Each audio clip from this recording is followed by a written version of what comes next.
देखिए, दास कथा ये कह रहा था कि शिव जी जिस उद्देश्य से विवाह किए थे, तारकासुर का वध हो चुका था। अब ये कथा चल रही है कहाँ? प्रश्न है। ये कथा चल रही है प्रयागराज में।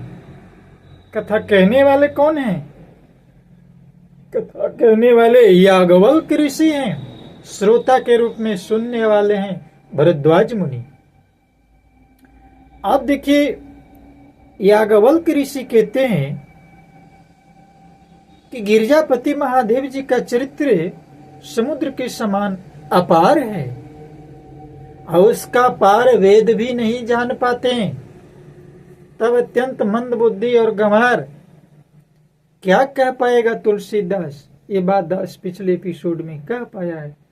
अब आगे देखिए, शिव जी के रसीले और सुहावने चरित्र को सुनकर, क्योंकि देखिए तुलसीदास ने पहले कह चुका है कि मैं वही कथा कहूंगा जो याज्ञवल्क्य ऋषि भरद्वाज ऋषि को प्रयागराज में बैठ करके सुनाए हैं। मैं अलग से कुछ नहीं कहूंगा।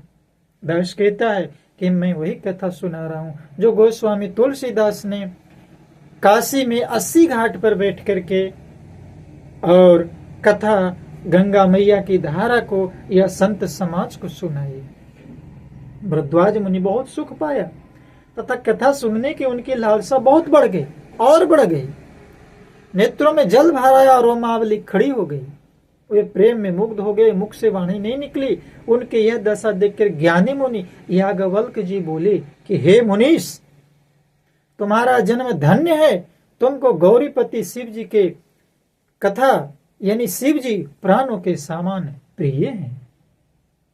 शिव जी के चरण कमलों में जिनकी प्रीति नहीं है, देखिए एक यहां पर ज्ञान की बात आ रही है कि शिव जी के चरणों में जो शिव जी को नहीं मानते हैं, जो शिव जी की आराधना नहीं करते हैं, मां भवानी की आराधना नहीं करते हैं, क्यों?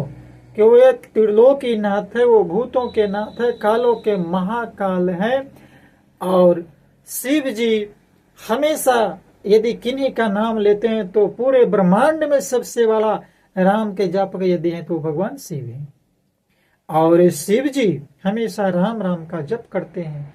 तो ही पुनि राम राम दिन राती, तो ही पुनि राम राम दिन राती। सादर जप हो